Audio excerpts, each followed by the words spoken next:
तर तटकरे पटेलांना मंत्री व्हायचंय म्हणूनच फोडाफोडीचे प्रयत्न, खासदार संजय राऊत यांनी हा मोठा दावा केलाय। पवारांचे खासदार फोडल्यावरच दादा गटाला केंद्रात मंत्रिपद मिळेल, मंत्रिपदासाठी खासदारांचा कोटा पूर्ण करा, पटेलांना सांगितलंय असं राऊतांचं म्हणणं आहे।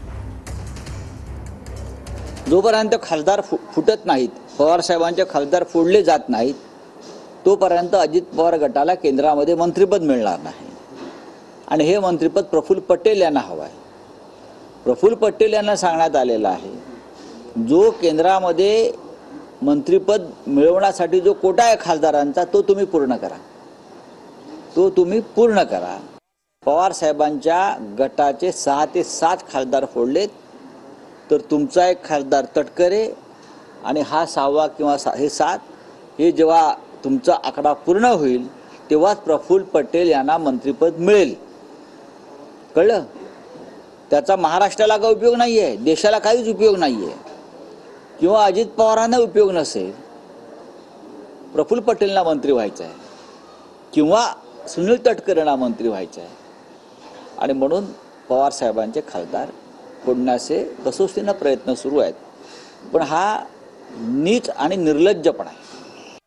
हिंदी में जानना चाहेंगे, सुनील तटकरे आपकी पार्टी के सांसदों से संपर्क कर रहे हैं क्या? पहला सवाल ये है, और क्या आपको लगता है कि अजीत दादा इसके पीछे हैं, उनकी रजामंदी है इस पूरे प्रोसेस में? देखो, अजीत दादा की बात करें तो अजीत दादा जो भी है वो सीधा वहाँ पे बात करते हैं, डायरेक्टली वहाँ पे बात करते हैं। लेकिन आज अगर आप देखो तो उनके पास फाइनेंस मिनिस्टरशिप है और राज्य सरकार का जो भी बैलेंस शीट है वो बहुत ट्रबल में, अड़चन में है, और उसके कारण वो शायद बिजी रहेंगे। लेकिन उन्होंने इस बारे में कोई भी स्टेटमेंट वहाँ पे दिया नहीं। अभी स्टेटमेंट कौन दे रहा है? तो तटकरे साहब दे रहे हैं। तो अभी हमारा लोगों का ऐसा कहना है कि वो जो पक्ष है उसके प्रमुख अजीत दादा है, लेकिन अगर आप डिटेल में जाओ तो ऐसा पता चल रहा है कि उस पक्ष में तटकरे साहब का ज़्यादा चलता है। अभी वो पक्ष ही अलग है, इसलिए उस पक्ष के बारे में ज़्यादा बातचीत यहाँ पे करना मुझे उचित नहीं लगता, क्योंकि वो पक्ष ही अलग है। अगर हमारे पक्ष की कुछ बात हो तो उस बारे में हम बात कर सकते हैं। आमच्या पक्षातील जे खासदार आहेत